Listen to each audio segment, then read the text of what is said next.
hacían falta. Bienvenidos de regreso a clase. Faltan algunos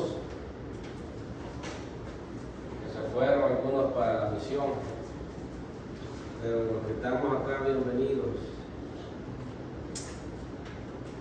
No vamos a poder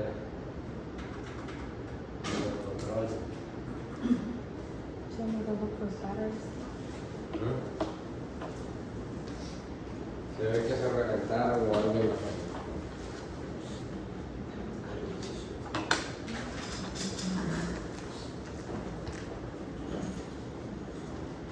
realmente tienen esto acá.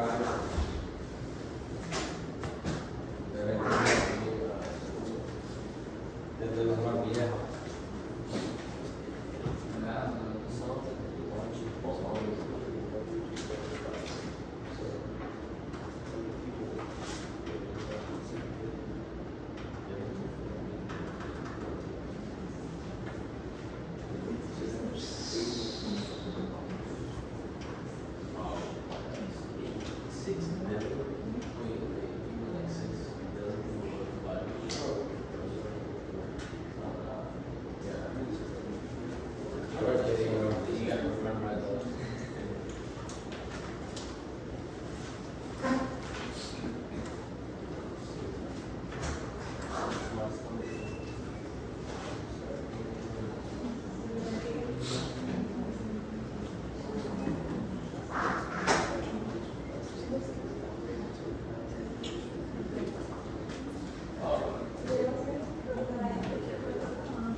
Para ustedes está.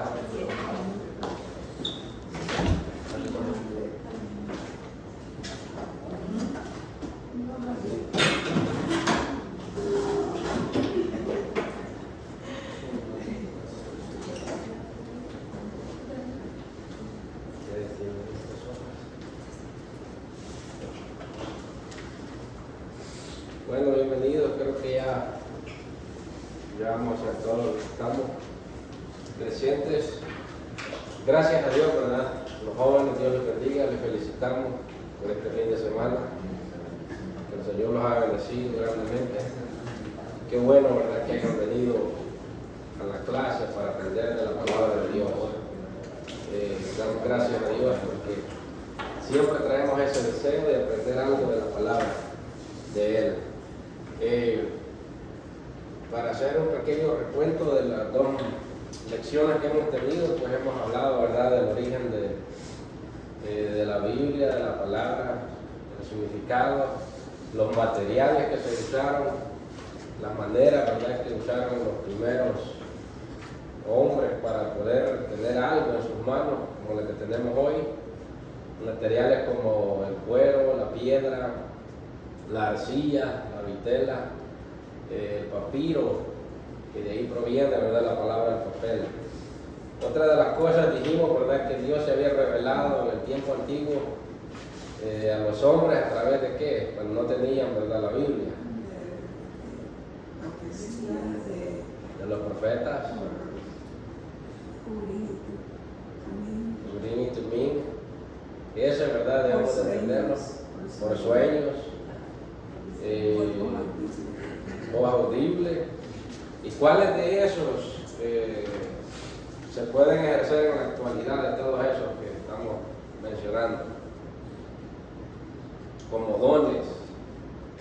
Por ejemplo, como profesión, ¿verdad? Hay algo que ya no podemos tener, el cual es por medio del cual Dios hablaba a la gente. ¿Quién era en el tiempo antiguo? Para Dios mandarle un mensaje a su pueblo, ¿a través de quién? ¿A quiénes usaba? Los profetas. A los profetas. Ahora sí, como profesión no puede haber un profeta ahora, sino solamente como un don de profecía, como lo dice Pablo, ¿verdad?, en una de sus cartas, Corintios, capítulo el 12, creo, primera de Corintios, ahí están los dones, y uno de ellos es el don de profecía. Pero ya eso, ¿verdad?, lo vamos a explicar después, conocemos a la materia. Y el otro es de sueño,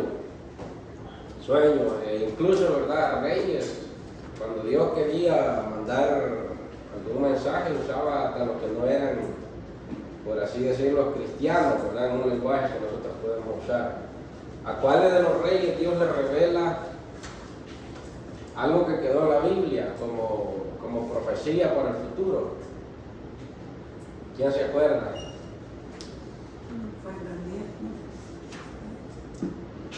Por ahí anda cerca. Dios usó a este hombre, a este rey, para dar profecías futuras que se cumplieron ya a través de un sueño. Vean el capítulo 2 para darles una pista.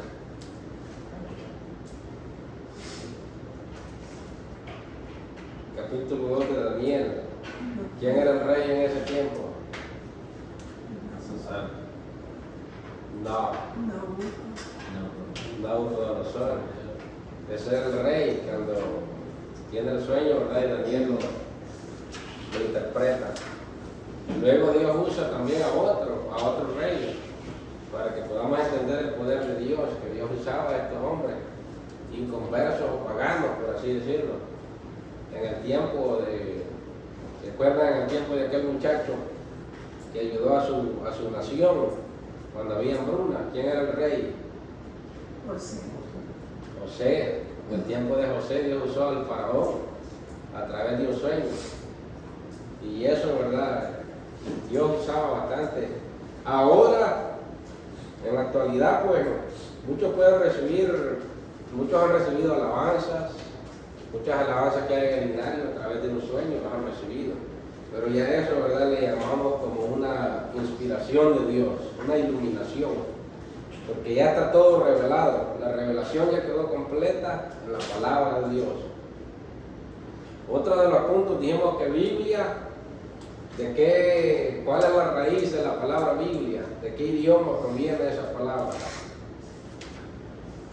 La palabra Biblia. Griego. Del idioma griego, que significa Biblos o Biblia, en otras palabras, ¿verdad? Un volumen o un conjunto de libros en un solo. Eso quiere decir la palabra Biblia. ¿Cuántos años se tardaron para recopilarla o recolectarla?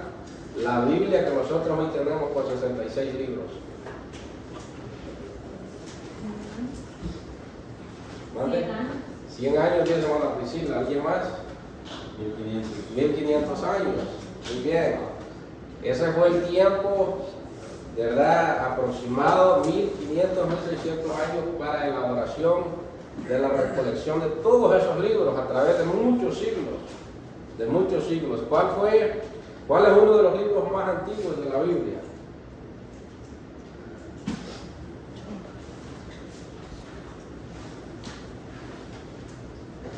Uno de los libros más antiguos de la Biblia, el libro de Job. Muy bien. Entonces, la historia abarca desde qué año? 1400 antes de Cristo a el último libro. ¿En qué año se escribe? El libro más reciente. Esos son datos, ¿verdad?, importantes que debemos de saberlo. O puede ser más claro, el libro de Apocalipsis. ¿Cuál fue el año que se escribió ese libro? Que viene siendo el último libro que se escribió.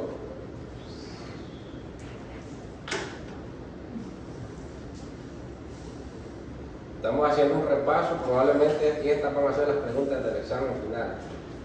Preguntas bastante básicas. Entonces abarca la Biblia desde 1400 aproximadamente antes de Cristo al año 95 después de Cristo. Ahora, otra de las cosas que debemos de saber es los 3 idiomas en los que se escribieron la Biblia. Que se escribió la Biblia. Asia, África. No. Los idiomas. Los idiomas. Sí. Griego. Cuando Sergio dice hebreo, arameo y griego. Muy bien, esos fueron los 3. Entonces, ¿cuál de los testamentos se escribió en griego? ¿El antiguo o el nuevo?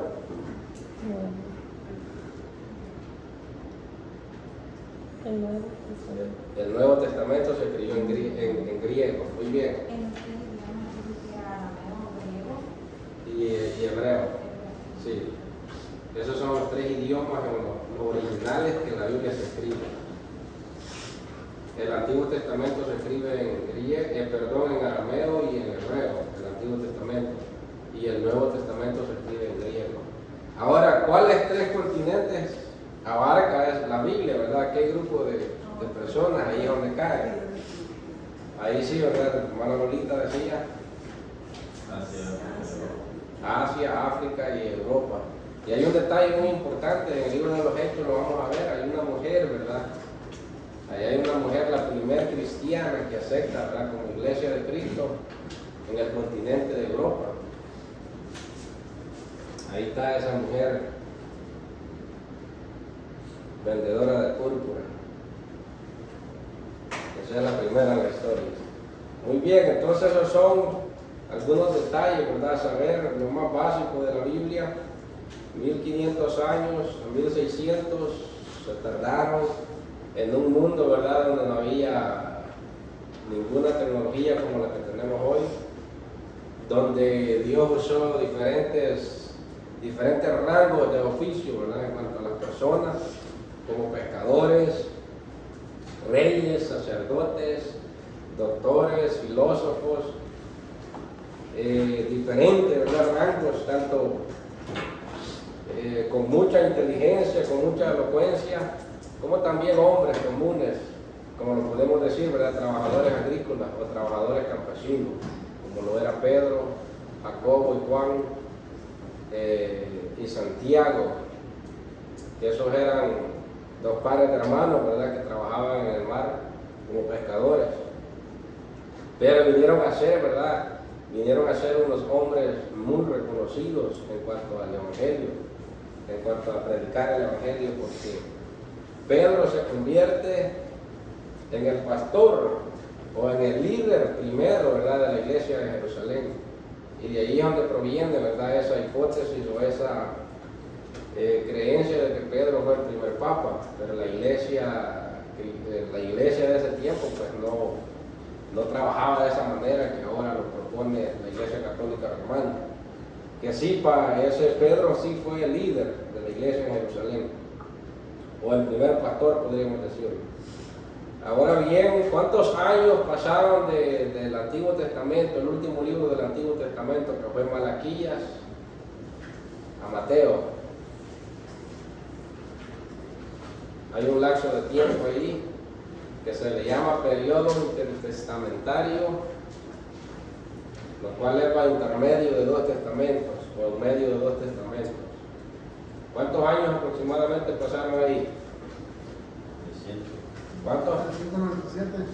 397. Le faltan 3. 400 son. 400. Pero le llegó cerca, vamos a hacer un cachito, como dicen. Está bien. 400 años de silencio se le llama, de ahí ocurrieron muchas cosas, ¿verdad? Ese periodo lo vamos a estudiar cuando ya terminemos el Antiguo Testamento, específicamente, y ahí es donde vienen, ¿verdad?, los sueños de Nabucodonosor, profecías de Daniel, de los machos cabrillos, de leopardo, todo eso. Pero en esos 400 años dijimos, ¿por qué se le llamaba del silencio? Porque ahí no hubo ninguna, ¿verdad?, escritura inspirada por Dios, o que Dios se la diera a alguien determinado. Ahí donde surge el libro apócrifo, que es Macabeos, primera y segunda de Macabeos. ¿Han escuchado, verdad, la Biblia católica? Ahí está esos dos libros de Macabeos. Macabeos era un grupo de judíos que en la historia de Israel, ¿verdad?, en su independencia, en sus guerras que ha tenido, ahí están ellos, en esa historia. Pero no tiene, ¿verdad?, ningún fundamento espiritual o que sea, ¿verdad?, para ponerlo en el canon de la Biblia, por eso lo quitaron y pensaron que no era correcto tenerlo. Ahora, otra de las cosas, 3 maneras que Dios usó, ¿verdad?, de la Santísima Trinidad Para la elaboración de la Biblia decíamos que era la revelación, la inspiración. ¿Cuál era la otra? La iluminación. Esas tres cosas Dios usa para traer la palabra hacia los hombres. También hablamos, y esta sí está difícil, hablamos, ¿verdad?, de los que dividieron la Biblia en capítulos y versículos. ¿Alguien se acuerda ahí? Langton, no los escribieron.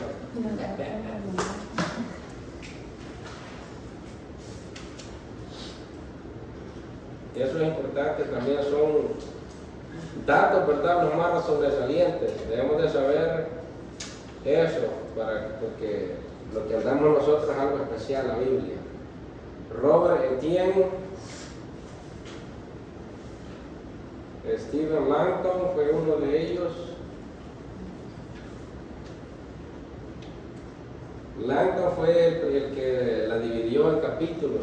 Luego Robert Etienne fue el que la dividió en versículos. Todo eso, ¿verdad? La Biblia no la tuvimos así como la tenemos hoy, bien ordenada, bien, no podíamos decir Filipenses 4:13 antes, porque no había una división, pero gracias a Dios ahora la tenemos y hay mucho más orden para buscarnos y para guiarnos a través de ella. Muy bien. Otra de las cosas que vimos, los materiales. Aquí estamos dando un pequeño repaso por lo que faltaron, ¿verdad? Entonces ahora tenemos el conteo de tiempo. Dijimos, ¿verdad?, que a través de la historia quedó de esta manera. El conteo del tiempo comienza con el nacimiento de Jesús. A partir de este punto el tiempo se registra de forma progresiva, no solo hacia el futuro, sino también hacia el pasado. Y eso es algo, ¿verdad?, que debemos de estar nosotros muy felices y sentirnos orgullosos de pertenecer al Evangelio y de creer a las Sagradas Escrituras, de creer a la Biblia. Porque a pesar, dijimos, ¿verdad?, que se ha levantado un montón de gente, un montón de imperios, un montón de reyes, un montón de gobernadores, ateos, filósofos, para desacreditar la Biblia, pero nadie lo ha podido hacer. Aunque hayan intentado hacerlo, nunca han podido derrotarla. Nunca han podido, aunque quemaron. Hay una historia, ¿verdad? En literatura se enseña mucho de la librería de Alejandría en Egipto. Ahí, cuando Alejandro, ¿verdad?, en el año 300 antes de Cristo más o menos, ahí había demasiada escritura, riqueza, ¿verdad?, de historia en esa biblioteca, pero lamentablemente se quemó.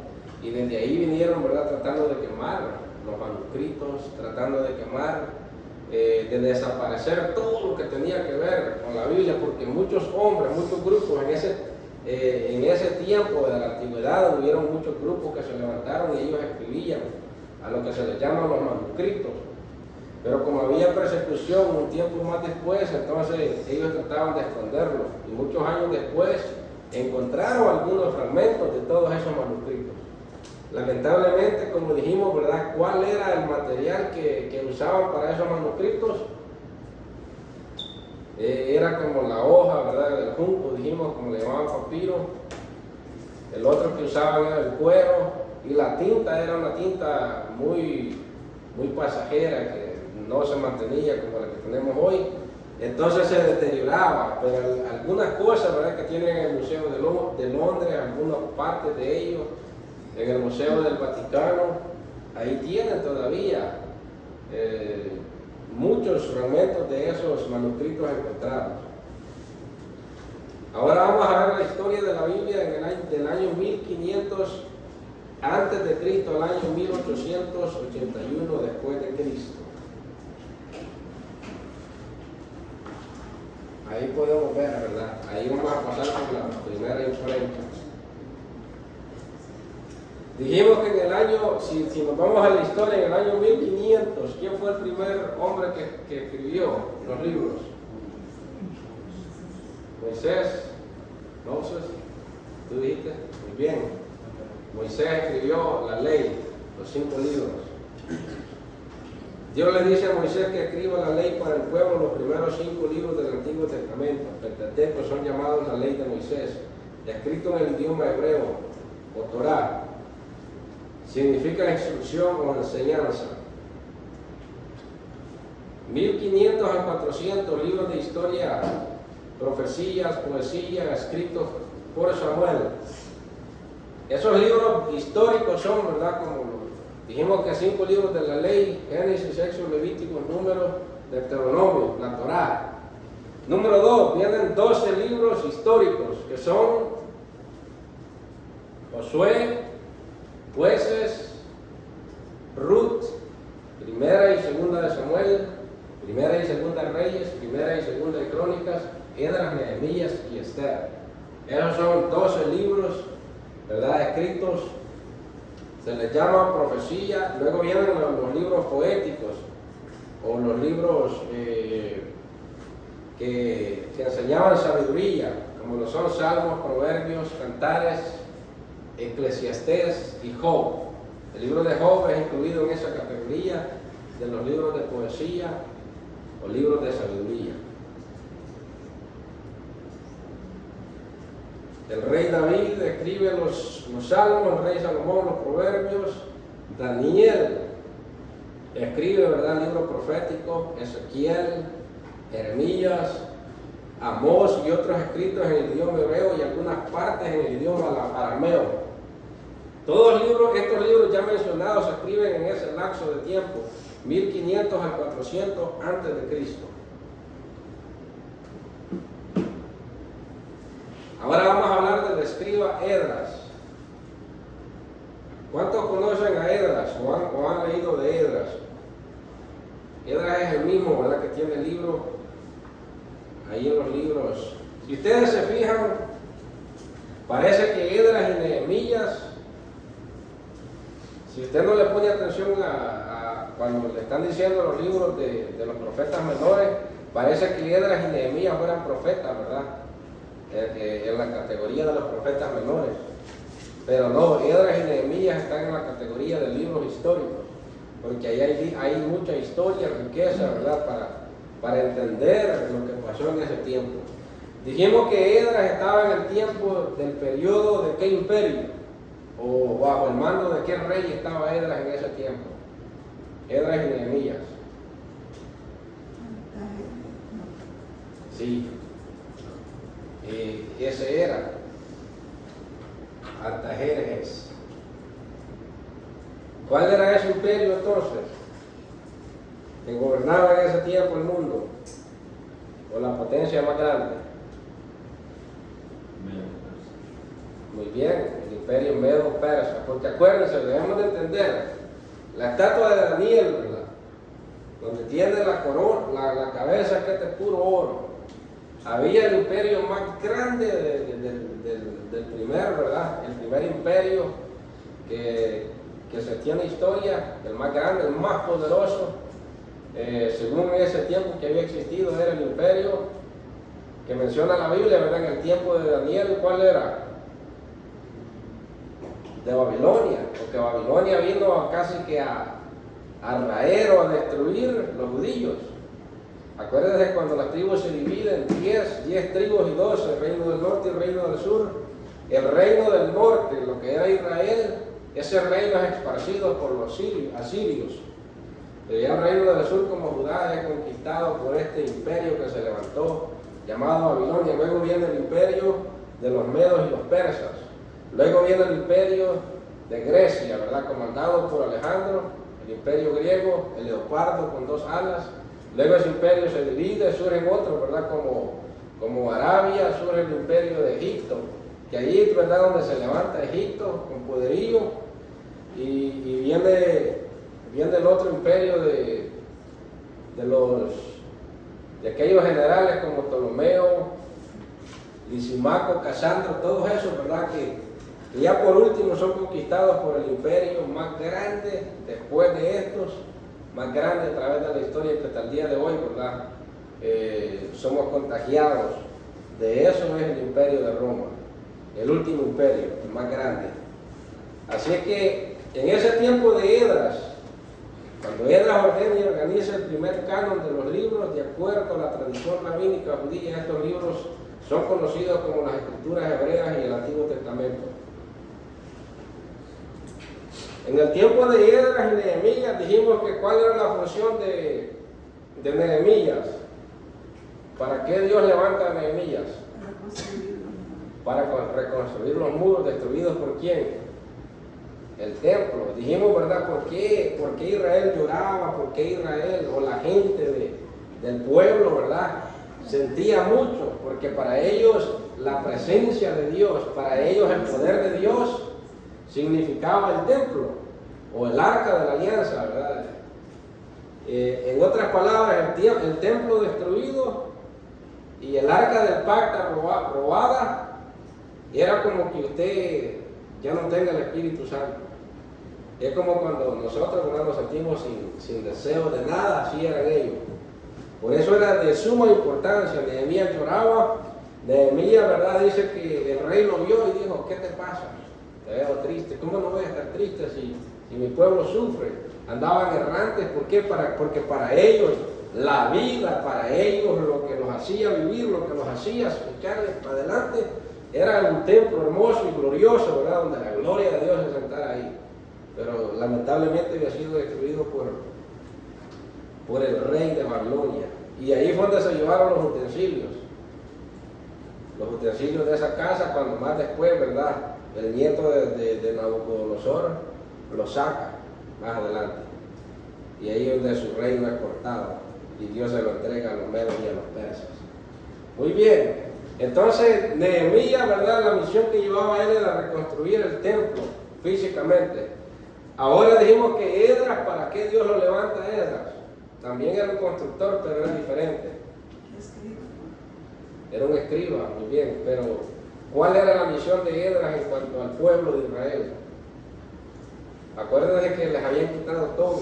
Entonces Esdras, la misión de Esdras era llegar a ese pueblo y empezar a construir o empezar a poner la base, ¿verdad?, de las Escrituras, empezar a enseñar la ley de Dios, empezar a reconstruir todo lo que se había perdido en cuanto a las enseñanzas de la Torá, del Tanakh, de las cuestiones, ¿verdad?, que tenían que ver con Dios.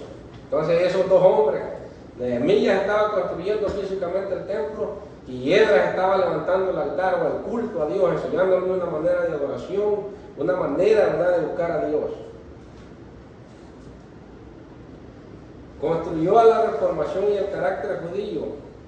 Familiarizado con la ley de Moisés o mosaica, su gran misión fue explicar la ley a su pueblo y enseñar cómo vivir conforme a ella, aplicando sus preceptos a todos los aspectos de la vida. La ley debía ser la norma de conducta de todos los judíos. Según la tradición rabínica, Esdras hizo coleccionar y recopilar los manuscritos sagrados de los hebreos, cambiando su escritura hecha en el alfabeto hebreo antiguo a la lengua aramea que ya hablaba el pueblo judío en esa época. Tuvo mucho que ver en la salvación de los libros que debían de ser incluidos en el canon hebreo. Entonces Esdras fue uno de los primeros que ayudó. Cuando usted de verdad empieza a conectar la historia, quizás ahorita va a ser muy difícil, porque verdad estamos aprendiendo un poco acerca de quiénes y cómo fueron formando estos libros. Pero ya cuando nosotros veamos bien el picture, ¿verdad?, todo el foto bien, el paisaje, salgamos del encierro, poco a poco vamos a ir conectando todos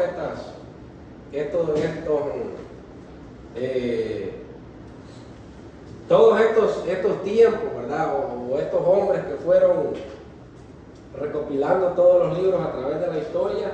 Cuando ya, ¿verdad?, aprendamos de Esdras, luego vamos a aprender de nosotros más adelante, entonces vamos a tener una escena más clara y de ahí usted mismo va a ir conectando esto y le va a ir entendiendo mejor a la historia de la Biblia. Ahorita quizás para algunos va a ser un poco confundido, pero de esto se trata. Ya después usted mismo ya estudia, la segunda vez que viene a estudiar esto le va a entender mejor, la tercera vez le va a entender mejor. Pero ya tiene una línea, ya tiene una ventana abierta para que pueda estudiar.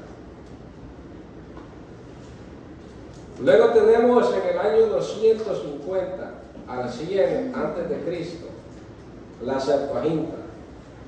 En los años 250 antes de Cristo, ¿cuál es este periodo para que lo podamos entender, verdad? Dijimos cuál era ese periodo. ¿Cómo se llama ese periodo de los años 250 antes de Cristo? El periodo del silencio intertestamentario. ¿Alguna vez han escuchado de la palabra Septuaginta? Aquí yo la he mencionado. Septuaginta. ¿A qué se parece esta palabra? A un número, ¿verdad? El número 7. Ajá, a un número. Septuaginta. Las escrituras hebreas son traducidas al griego por estudiosos judíos en Alejandría, Egipto, alrededor del año 280. Esta traducción griega es conocida como la Septuaginta. Originalmente escrita en hebreo antiguo, vino a ser la base para la Biblia en el idioma latino, la Vulgata latina. Esta es otra Biblia, ya traducida a otro idioma. Significa 70, por la traducción de los 70 hombres que la tradujeron. La tradición enseña que la misma fue traducida en 70 días. Estos libros fueron coleccionados como sigue: 17 libros históricos, 5 libros poéticos, 17 libros proféticos. Contiene el mismo número de libros del Antiguo Testamento que nosotros tenemos hoy. La Septuaginta era la Biblia en la época de Jesús. Entonces, esta es una de las primeras Biblias traducidas a otro idioma. La Septuaginta. El libro más reciente, ¿verdad?, del Antiguo Testamento fue Malaquías, 470 años al 440 antes de Cristo. El libro de Malaquías se escribió, ¿verdad?, 100 años después de la reconstrucción del templo, donde estaban Nehemías y Esdras. La nación en ese tiempo, ¿verdad?, de Nehemías y Esdras vivía en un declive espiritual. Y Malaquías, ¿verdad?, el último de los libros del Antiguo Testamento, fue escrito para los sacerdotes, porque estaban haciendo, ¿verdad?, las cosas de una manera equivocada. Entonces, años más tarde, alrededor de los años 50 a.C., ya vienen, ¿verdad?, conquistando estos pueblos. Cuando el imperio griego, ¿verdad?, en el año 300 más o menos, conquista Israel, ya póngale 100 años o 80 años más adelante, muchos, o la mayoría de estos judíos ya no hablaban su lengua natal, como era el idioma hebreo, o el dialecto, ¿verdad?, un dialecto más cercano como era el arameo. Algunos hablaban el arameo, que era más antiguo todavía, pero no todos. El idioma oficial de Israel o del pueblo judío era el idioma hebreo. Ahora bien, cuando ya el imperio griego conquista a todas las naciones de ese tiempo, a todo el mundo conocido para entonces, este rey, ¿verdad?, o gobernador, como lo llamamos, Alejandro, su misión era raer y quitar de la mente de los niños de las escuelas que había en ese tiempo, todo idioma que no fuera el idioma griego, y empezar a instruir a todos estos niños, a todas estas personas, en el idioma de ese imperio que era el griego. Luego vienen y también les meten la cultura griega, les meten las creencias griegas, les meten las tradiciones de los griegos. Entonces, para este tiempo se hallaron en la necesidad, porque había muchos judíos de la diáspora, había muchos judíos, ¿verdad?, que estaban ahí, pero no la entendían, no podían leer la Biblia y entenderla correctamente a su idioma. Yo siempre les hago el ejemplo, ¿verdad?, como ahora, los hijos de nuestros hijos, de los bisnietos de nosotros, quién sabe que van a conservar el idioma español. Quizás el español no sería un ejemplo tan fuerte, porque estamos llenos, ¿verdad?, de español aquí en Estados Unidos. Pero póngale un idioma que no es común acá, como el francés. Por ejemplo, alguien decía, muchos de ustedes, muchos de nosotros agarramos francés en la escuela. ¿Y para qué van a ocupar el francés aquí en Estados Unidos? ¿A qué tienda han ido ustedes que hablan francés? no tiene sentido agarrar francés. Agarren español, agarren, ¿verdad?, un idioma que les va a ayudar aquí, en este país. Aquellos, ¿verdad?, que todavía se les dificulta el español, mejor que aprendan más español, porque español hay donde quiera. Entonces el francés, los hijos, ¿verdad?, de unos padres de familia que hablan francés, los hijos de ellos hablan inglés, ahora los nietos de ellos, ya quizás el francés se les va a olvidar. Ahora, ¿qué hicieron entonces ellos? Dijeron, bueno, necesitamos que el pueblo de Dios, porque los judíos dijimos que para ellos es sagrado, que todo el mundo de Israel necesita saber la Sagrada Escritura, o la ley de Moisés principalmente, y por eso, ¿verdad?, escogieron a 70 hombres, 70 ancianos, de los más, ¿verdad?, de la línea de los escribas. Estos escribas, ¿verdad?, eran un grupo religioso en el tiempo de Jesús, que ellos surgieron alrededor de estos años, y los escribas eran los únicos autorizados a enseñar la palabra de Dios en las sinagogas. Por eso es que Jesús a los escribas y a los fariseos los reprendía, todas esas palabras fuertes. Si ustedes se fijan, incluso Juan el Bautista, cuando les dice generación de víboras y los empieza a regañar, Juan y Jesús nunca maltrataron al pueblo común de esa manera. Siempre, ¿verdad?, cuando hablaban de esas palabras fuertes que les decían sepulcros blanqueados, les decía se traigan, ustedes, ¿verdad?, le quieren quitar el mosquito del ojo a la persona, pero ustedes se tragan un camello entero, un elefante, les decía Jesús. Eso eran los mismos líderes, porque ellos eran los que estaban encargados de enseñar la ley de Dios. Y de estos mismos hombres cogieron 70 para traducir la Septuaginta, que ellos, ¿verdad?, ya habían aprendido quizás el idioma griego medio macheteado, como se dice en nuestro idioma, medio, ¿verdad?, más o menos, pero se esforzaron y lograron traducir la Septuaginta, la primera Biblia, en el idioma griego o en otro idioma después del hebreo. Al comparar las citas del Nuevo Testamento con la Biblia hebrea, está claro que se usa a menudo la Septuaginta. Muchas de las citas del Nuevo Testamento de la Biblia hebrea proceden de la Septuaginta. Esto se debe a que a finales del siglo I antes de Cristo, y especialmente en el siglo I después de Cristo, la Septuaginta había reemplazado a la Biblia hebrea como escritura que la mayoría de la gente usaba, ya que la mayoría de la gente hablaba y leía griego como su principal idioma, y las autoridades griegas aumentaban fuertemente el uso del griego. La Septuaginta se hizo mucho más común que el Antiguo Testamento hebreo, a pesar de que los traductores de la Septuaginta se esforzaron por ser tan fieles en la traducción del texto hebreo, el griego surgieron algunas diferencias de la traducción. Sin embargo, el hecho de que los apóstoles y los autores del Nuevo Testamento se sintieran confiados bajo la dirección del Espíritu Santo en uso de la Septuaginta debería darnos la seguridad de una traducción de los idiomas originales a la Biblia sigue siendo la palabra autorizada de Dios. Entonces, en otras palabras, cuando Pablo dice en 1 de Timoteo o en 2 de Timoteo 3:16, ¿quién se sabe ese texto? Toda la escritura es inspirada por Dios. ¿A qué escritura se estaba refiriendo Pablo? ¿Al Nuevo Testamento o a... ¿Cuál era la única escritura que conocía Pablo? Era esta nada más, la Septuaginta. Entonces, según se dice que en el tiempo de Jesús, cuando Jesús empezó a predicar y a hablar, la Biblia que se usaba, o lo que se usaba, ¿verdad?, más común en el pueblo, era la Biblia, la Septuaginta, traducida al idioma griego, porque el imperio, ese era el idioma del Imperio Romano.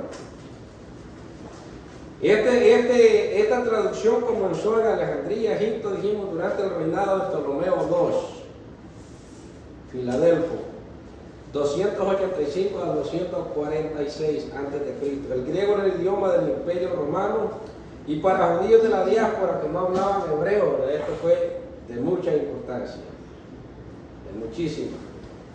Aquí hay otro dato muy importante también. Entonces ya quedamos claros, ¿verdad? Todos estos, seguramente los apóstoles, Pedro, Pablo, toda la gente del tiempo de Jesús, Estas eran las escrituras que ellos leían. ¿Por qué hacer el idioma de ese momento, el idioma griego cuando Jesús llega? Por eso hay muchas monedas también como la dracma, el talento, ¿cuál es otra moneda, verdad, del tiempo de Jesús? Hay muchas monedas, esas monedas, algunas son romanas y algunas son. La dracma es una moneda griega y el talento es una moneda romana. Entonces el griego y el romano eran muy comunes en el tiempo de Jesús. Por eso es importante estudiar, ¿verdad? Cuando nosotros vamos a enseñar y hablar de un tema o de una historia de la Biblia, es bueno tomar en cuenta la historia en la época que se escribió esa escritura. Número 2, ¿verdad? La cultura o el grupo de personas que fue destinado ese texto bíblico. Y de ahí, por último, traerlo en manera de enseñanza para la iglesia. Porque dice que Dios dejó la Biblia ¿para qué? Para nuestra enseñanza. Entonces, pero mucha gente, ¿verdad?, quiere casi que practicar lo mismo que era para ese grupo de personas. Porque acuérdense que la Biblia fue escrita para una cultura muy diferente. Fue escrita para un grupo de personas muy diferentes que nosotros. En un tiempo muy diferente. Pero gracias a Dios, ¿verdad?, que dice Hebreos 4:12 que la palabra es viva y eficaz, que trasciende los tiempos y las edades. El año 100 antes de Cristo al año 100 después de Cristo. Los esenios. Los esenios eran religiosos, una secta religiosa, escondieron en cuevas porciones del Antiguo Testamento, libros y escritos se encontraron sellados en envases de barro. Los mismos se remontan aproximadamente al siglo I después de Cristo. Una secta judía, ¿verdad?, originada en el siglo II antes de Cristo. Desaparecería esta secta en el año 70 después de Cristo. Estos esenios, para entender, practicaban un estilo de vida monástico y puritano. En otras palabras, ¿verdad?, este grupo era un grupo muy radical, donde ellos se habían apartado de la sociedad. Se dice, ¿verdad?, que ellos decidieron irse al desierto.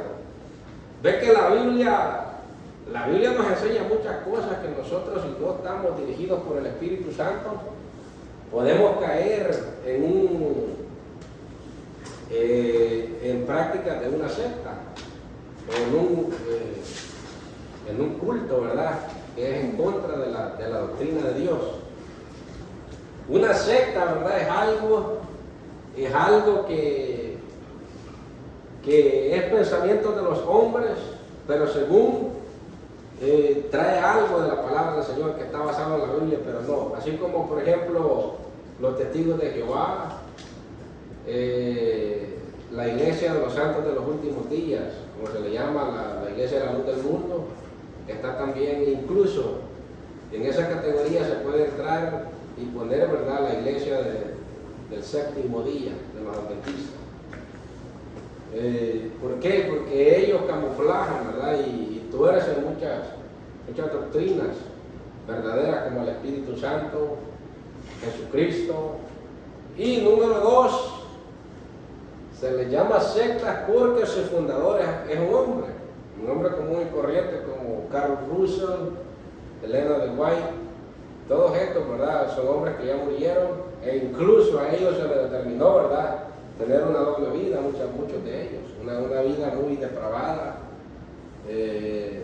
una vida, ¿verdad?, que no tiene nada que ver con una persona, con un ángel, una persona que es directamente, ¿verdad?, enviada de parte de Dios.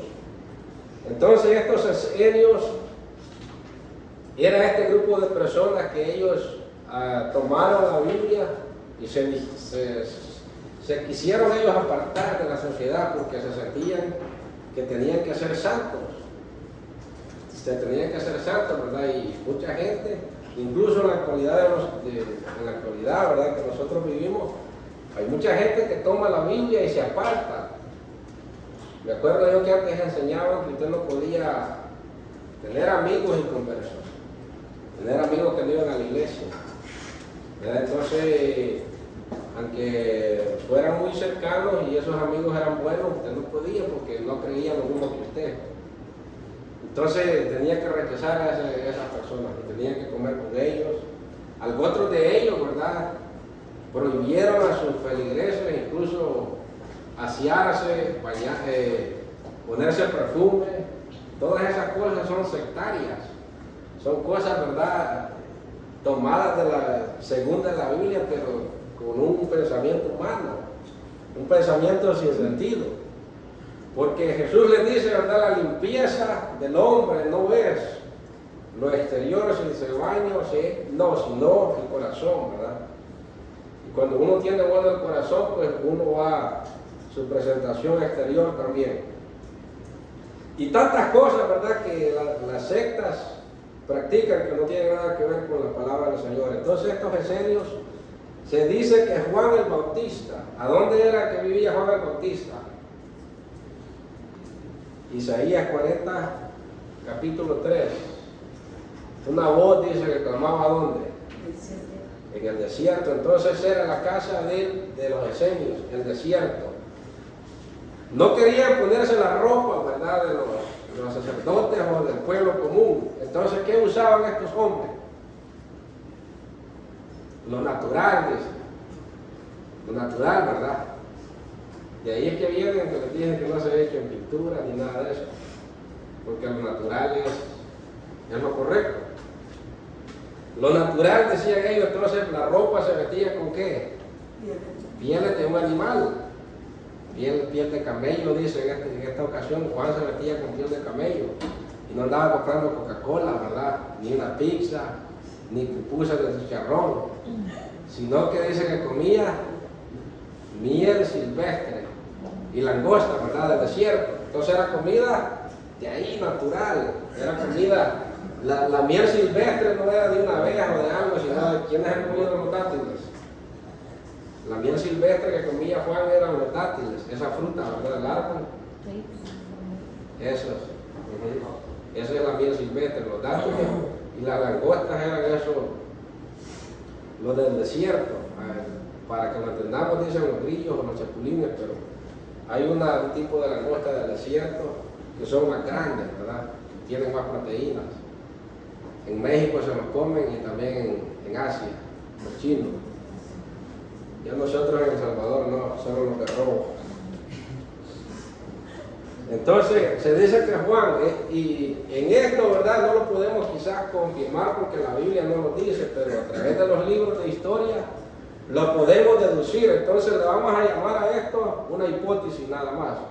Una hipótesis es, ¿verdad?, un pensamiento que nos lleva a esa conclusión por algunos rasgos, ¿verdad?, de eventos o rasgos, ¿verdad?, de factores que nos llegan a pensar eso, pero no es algo confirmado. Pero podemos decir, porque la Biblia dice que Juan estaba en el desierto y se iba, se escondía, al rato venía. Por eso decía, ¿qué salieron a ver ustedes? ¿Un hombre vestido de ropas reales? No, era un hombre común, un barbón quizás, sin bañarse, todo tufoso, a camello. Pero les iba a predicar el mensaje de la palabra del Señor. Y era muy respetado también. Ese era el grupo de los esenios y ellos se encargaban de hacer muchos manuscritos. Porque para ellos, ¿verdad?, generalmente las sectas son muy radicales. Los esenios eran así, que son radicales en todo. Si se van a meter a ayunar, a veces dicen el verdadero ayuno, decían, es de 6 a 6. Pero ¿dónde dice la Biblia que así es un ayuno? De 6 a 6. O la otra, ¿verdad?, la vigilia, 10 segundos, ¿verdad?, es de 6 a 6 también. Y digo yo, ¿y a dónde está en la Biblia eso? Entonces son ideas, ¿verdad?, de sectarios. Si nosotros vamos a lo que les he mencionado, vigilias habían varias. Para los romanos habían 4, para los hebreos habían 3 vigilias. En esto, ¿verdad?, tomo estos puntos como para, hablando de estos sectarios, los esenios, que ellos, ¿verdad?, a pesar de todo eso, pero hicieron algo bueno, que escribieron todos estos manuscritos, y más, ¿verdad?, años, creo que en 1947 por ahí, se encontraron muchos restos de ellos en las cuevas de Qumran. No sé si han escuchado eso. En el año 1947 se encontraron en las cuevas de Qumran copias completas del libro de Isaías y otras porciones de otros libros. Entonces, ¿qué nos da a entender? ¿Cómo se le llama la ciencia que estudia, verdad, el pasado? Los que escarban y todo eso, ¿cómo se le llaman a ellos? La pala del arqueólogo, ¿verdad? Los arqueólogos. Entonces, se encuentra una copia del libro de Isaías en el año 1947, en nuestro tiempo, en nuestro siglo, ¿verdad? En el siglo XIX. Y concuerda con las mismas palabras, ¿verdad?, que tenían los antiguos en el primer siglo antes de Cristo. Entonces podemos ver que la Biblia es auténtica y real y verdadera.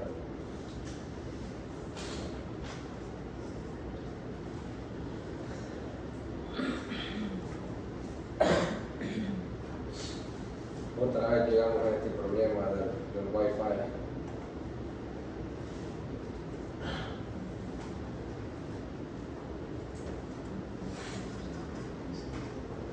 Tenemos que conectarnos.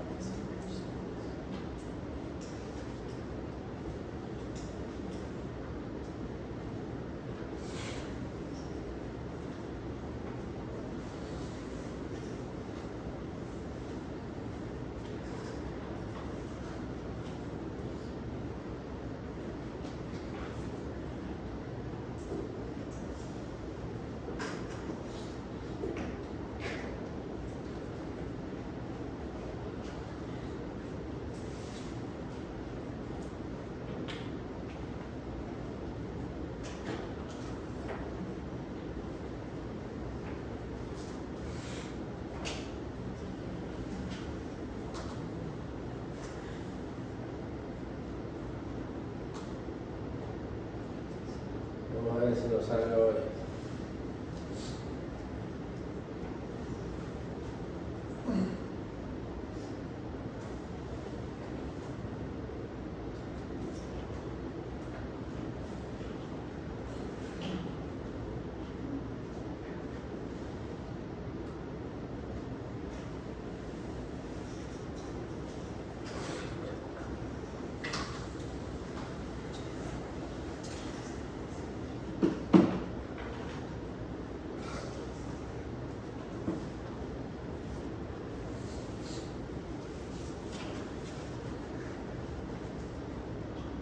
Bueno, no me salió el video.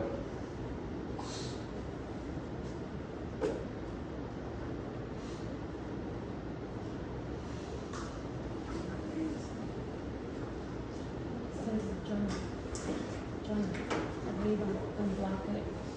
It says it's blocked. ¿Sí?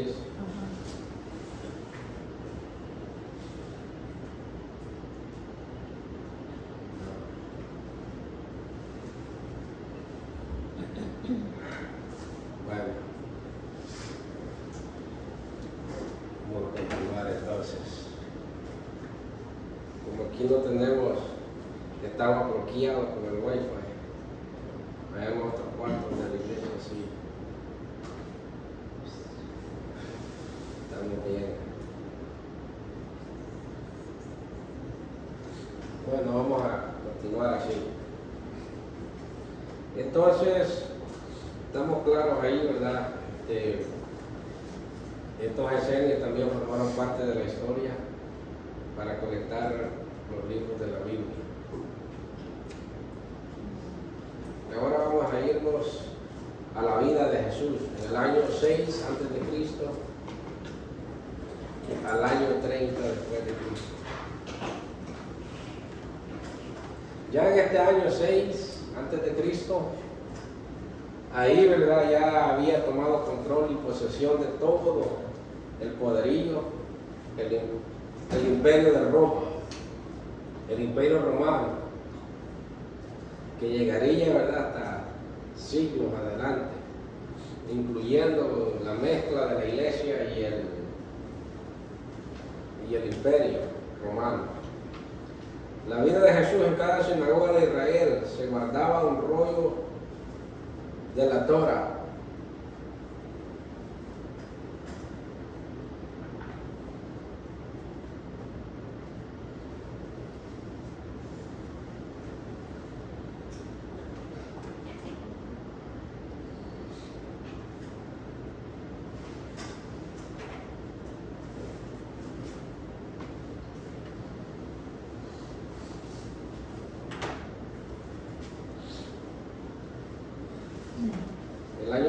95 al año 100. Ahí la vida de Jesús, ¿verdad? No, como solo estábamos hablando en cuanto a la historia de la Biblia, hasta del año 6 al año 40, pónganlo. Antes, en todo ese lapso de tiempo, no se escribió nada, sino que desde que Jesús nace, ¿verdad? Nace en el año 0, ¿hasta qué año empieza Jesús a predicar su ministerio? El año 30. Entonces, del año 0 al año 30 no hubo nada. Incluso la vida de Jesús en su niñez y en su adolescencia no se menciona casi nada. No se menciona nada porque hay unas razones, ¿verdad? La ley constituía que un hombre, para que pudiese ser bautizado, pudiese ser enseñador o maestro, tenía que estar de una edad de 30 años para arriba. Por eso que Jesús empieza su ministerio en ese tiempo. Y acuérdense que Él dijo que había venido a este mundo. No había venido a pisotear la ley, sino a cumplirla. Entonces Jesús fue el cumplimiento de la ley. Él nunca iba en contra de la misma ley, sino que Él cumplía la ley, se sometía. Por eso, en cuanto incluso a los impuestos, Jesús pagaba los impuestos también. A los discípulos les enseñó que pagaran los impuestos. Mandó a sacar, ¿verdad?, una moneda de un pez. Le pidió a alguien, ¿verdad?, que le prestara un denario o algo ahí para darle. Dijo, denle a César lo que es de César y a Dios lo que es de Dios. Entonces Jesús siempre cumplía la ley. Por ende, ¿verdad?, Él tenía que empezar su ministerio de una edad avanzada, ya de 30 años, y solo le duró ¿cuántos años? ¿Cuántos años predicó Jesús? 3 años. Bien, 33 años. Sí. Los seguidores de Jesús, Mateo, Marcos y Lucas, escribieron los evangelios sinópticos. Dijimos que ¿por qué se les llama sinópticos? ¿Por qué se les llama evangelios sinópticos? Porque son similares. Porque son similares. Porque tienen una historia, ¿verdad?, similar, solo que de un punto de vista ocular diferente. Marcos, por ejemplo, en estos evangelios, Marcos, si no me equivoco, Marcos menciona dos endemoniados gadarenos y Mateo solo menciona uno. Entonces ahí hay algunas historias que le agregan más detalles al suceso que estaba pasando. Pero todos ellos estaban en ese momento cuando pasaron. Juan escribió un evangelio, 3 cartas y el Apocalipsis, del año 45 después de Cristo al año 100 después de Cristo. Siendo el Apocalipsis, siendo el Apocalipsis el último libro escrito por un hombre, y ese fue Juan. Entonces Juan escribió el evangelio, 3 cartas y el Apocalipsis. 5 libros escribió Juan. El Apocalipsis siendo el último libro. Por eso las cartas de Pablo se escribieron, ¿verdad?, alrededor, se dice, del 60 al 67, hasta el 70 lo más, no más de ahí. Porque en el año 70, ¿verdad?, ocurre algo bastante fuerte, que es la destrucción del templo otra vez, y la persecución de todos los judíos en el año 70 por el general Tito.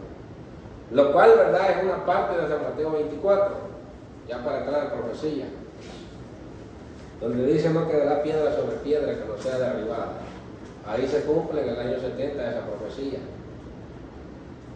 por manos de los romanos, por el general Tito.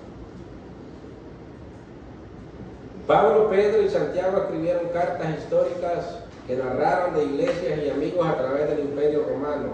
Ellos hacen referencia de todos. Ahora vamos al año 100 después de Cristo, al año 500 después de Cristo.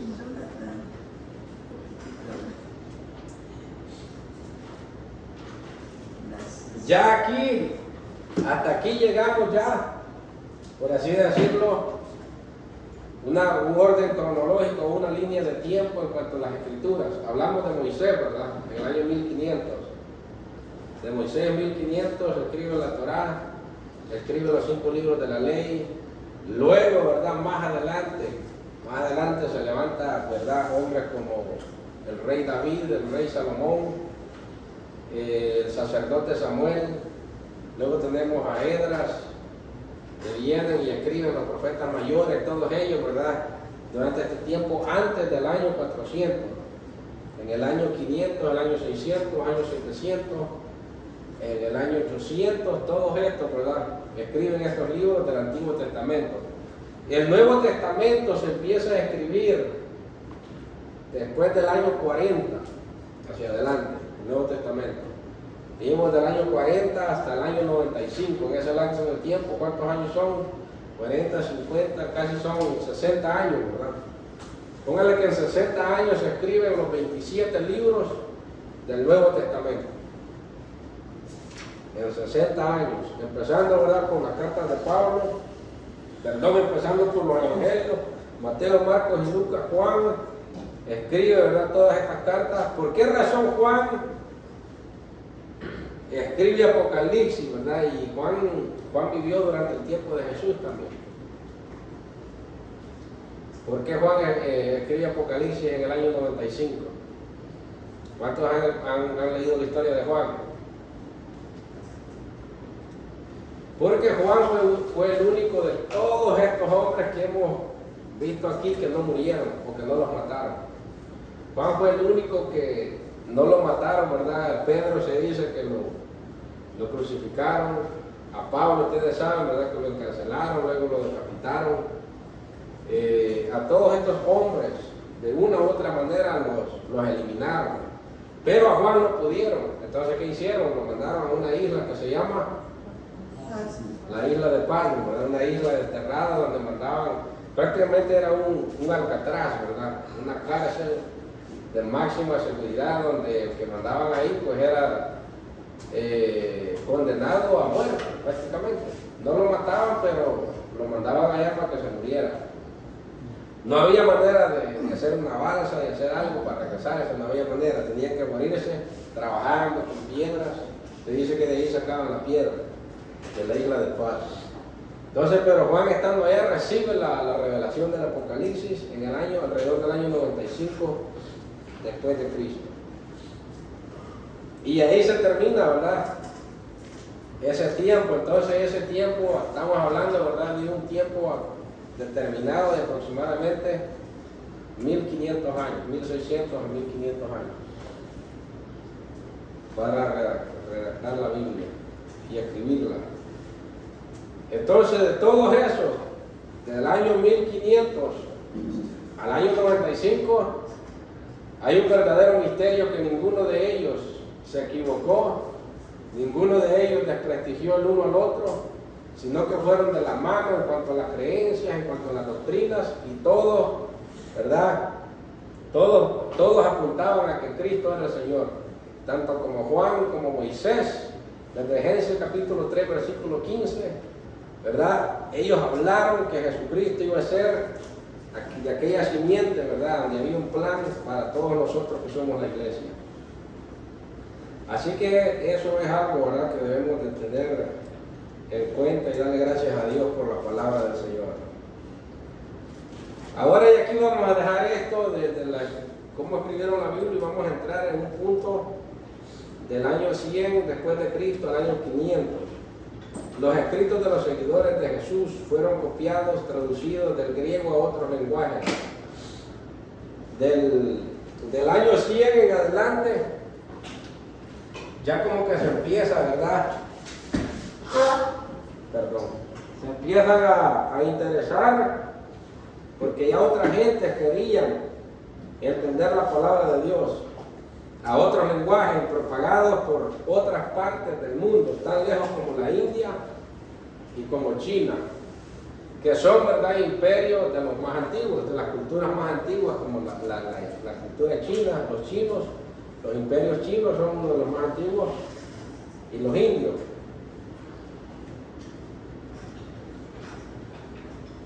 El año 250 después de Cristo al 350 después de Cristo, los padres de la iglesia aceptaron los escritos de los evangelios y las cartas de Pablo como canónicas. De la palabra griega hace referencia a la regla de fe y verdad. El concilio de Cartago enumeró 27 libros como auténticos. Estos 27 libros vinieron a componer los libros del Nuevo Testamento en ese concilio. Y en esto quisiera yo que hicieran ustedes una investigación, ya para terminar, ¿verdad? En qué concilio se finalizó el orden canónico de la Biblia. Ahí le voy a decir a Yane que mande un comunicado para que traigan una tarea para el domingo. Y ustedes empiezan a entender, ¿verdad? Cuando hablamos de un concilio, el concilio de Jerusalén. En primer lugar, ustedes saben que hubo un concilio de Jerusalén en el tiempo de los apóstoles. Hubo un concilio para tratar un tema muy importante, demasiado importante, porque acuérdense que los judíos venían, ¿verdad?, de una mentalidad que solo ellos eran los niños bonitos de Dios, por así hablarlo. Entonces a ellos les costaba aceptar que un gentil, que una persona que no tenía un linaje real, por así decirlo, judía, entrara al mismo núcleo o a la misma familia de la fe, que era la iglesia. Por eso que Dios, ¿verdad?, a través de una visión tuvo que hacerle entender a Pedro que lo que él había limpiado no lo debía de llamar inmundo, haciéndole referencia, ¿verdad?, que ahora los gentiles podían tener derecho a esta salvación o a esta gracia que es en Cristo Jesús. Entonces, ellos llegaron, ¿verdad?, a un punto de hacer este concilio en Jerusalén para tratar ese tema de los gentiles y de los judíos. Por ejemplo, la carta a los hebreos, ¿verdad?, es para eso, para hacerle sentir a la iglesia que no fueran, había muchos maestros, cuando dice Pablo, ¿verdad?, hay muchos maestros judaizantes, que trataban, en los Gálatas también había otro grupo de maestros judaizantes que trataban de meter el judaísmo en la gracia de Dios o en la iglesia de Cristo. Entonces ahí se trató ese tema, el primer concilio, y de ahí vienen otros concilios. Ya en este concilio de Cartago ustedes van a ver que hay un grupo, ¿verdad?, de estudiosos donde traen varios libros de la Biblia y traen, como quien dice, ¿verdad?, lo que hace el doctor. La manera del doctor que le hace ciertas preguntas básicas para lograr determinar cuál es el problema. Entonces, por ejemplo, ellos tenían algún cuestionario que tenían que pasar todos esos libros por ese filtro, para ellos decir, ¿verdad?, que ese libro era de una manera, ¿verdad?, de parte de Dios, inspiración de Dios, y no era, quizás históricamente era bueno, pero no tenía esa formalidad de una divinidad que nos podía hacer pensar a nosotros en Dios. Por eso fue, ¿verdad?, que los libros deuterocanónicos los quitaron, porque muchos de ellos hablaban de cosas que no concordaban con una vida pura, una vida santa delante de Dios, sino que había mucho sensualismo, incluso había rituales, ¿verdad?, demoníacos y todo eso en medio de ellos. Entonces eran eliminados de la lista. Se dice que el libro de Macabeo, ¿verdad?, enseña mucho la sensualidad en cuanto a los líderes y a la gente que la practica. El libro de Daniel tiene 14 capítulos, y los últimos 2 que ellos le agregaron a esa Biblia habla de unos hombres líderes que están viendo a una mujer bañándose y están hablando entre ellos, ¿verdad?, cosas que no está bien en un libro sagrado como es la Biblia. Entonces, por eso todos esos detalles ellos los iban, como por así decirlo, depurando, quitándolos hasta dejar lo esencial. Había muchas personas, así como pasa en nuestro concilio. Para que nosotros tengamos un reglamento, hay hombres, ¿verdad?, que días y días. Yo estuve en una de las reuniones de esas, cuando iban a anexar y a remover algunos artículos del reglamento de nosotros. Eso se tarda meses, se tarda, ¿verdad?, debate. Incluso hay, ¿verdad?, opiniones, hay tantas cosas. Y así pasó en este concilio de Cartago.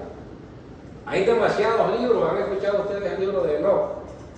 Mucha gente le da, ¿verdad?, que ese libro es un libro bueno para leer, donde habla de la raza de los gigantes, de los nefilim, donde habla, ¿verdad?, de los vigilantes también, de aquellos ángeles, los 7 vigilantes, todo eso, pero de cierta manera, si no quedó encerrado en la Biblia, podemos deducirlo, ¿verdad?, que no puede ser, no lo podemos tomar, ¿verdad?, hasta un punto como tenemos la Biblia. No lo podemos poner en el mismo pedestal que la Biblia.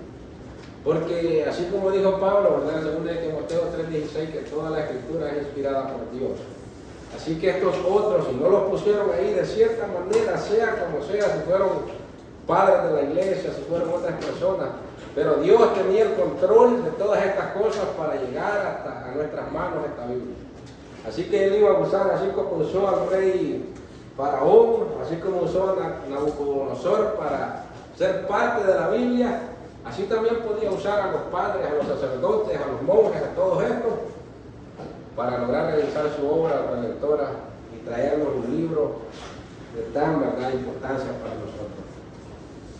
Así es que le vamos a mandar ya más bien redactado esa tarea para el domingo acerca de este concilio y la redacción de los libros de la Biblia. Perdón, cómo ellos, ¿verdad?, llegaron a ese. Por supuesto vamos a hablar un poco más de ellos el domingo. Ahí donde ellos, ¿verdad?, llegan a un punto, esta va a ser la Biblia. Y lamentablemente la Biblia católica, ¿verdad?, ellos tienen 72 libros, nosotros 66, ellos le agregaron 7 más. Así que vamos a llegar hasta acá. Vamos a orar. Vamos a darle gracias.